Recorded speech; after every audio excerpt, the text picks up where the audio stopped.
It has been a torrid start to the year for the US dollar. The worst January performance is 1987. On that occasion, it provided an ominous signal for the US dollar performance during the rest of the year. The dollar index continued to decline for a further 3 consecutive months and declined sharply for the year as a whole by 18%.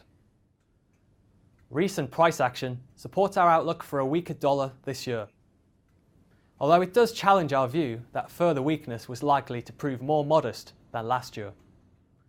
We're currently penciling in a 6% decline for the dollar index in 2018, on top of last year's sharp 10% drop. US dollar weakness accelerated early this year after the lows from last September were taken out. The extension of the weaker dollar trend has provided further confirmation that a multi-year bear market is now well underway. The scale of dollar overvaluation evident between 2014 and 2016 is no longer justified by relative economic fundamentals. The ongoing reversal of dollar overvaluation is taking place abruptly, with the bulk of the adjustment already largely complete in our view. According to our long-term estimates, the dollar now appears more fairly valued on the whole. It's one key reason why we have been forecasting more modest dollar weakness this year. Recent price action has been particularly disappointing as the dollar has failed to derive any support from the much anticipated passage of US tax reform legislation and higher US yields.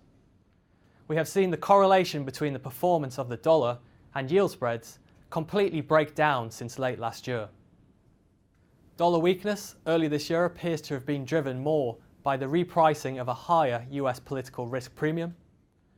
President Trump's recent decision to impose import tariffs on solar panels and washing machines has heightened concerns that the Trump administration is now turning its focus towards more protectionist trade policies ahead of the midterm elections. Further fuel was then thrown on the fire after US Treasury Secretary Steve Mnuchin acknowledged the benefits of near-term dollar weakness for trade. President Trump has since backed the long-held strong dollar policy, although it will be difficult to shake off the perception that a weaker dollar is favoured to support his America First agenda.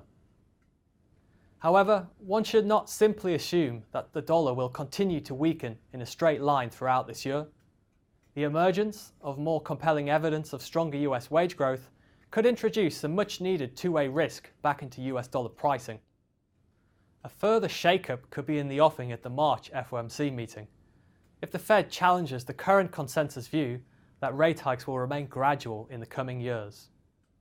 In these circumstances, it leaves us more cautious over chasing the dollar lower in the near term.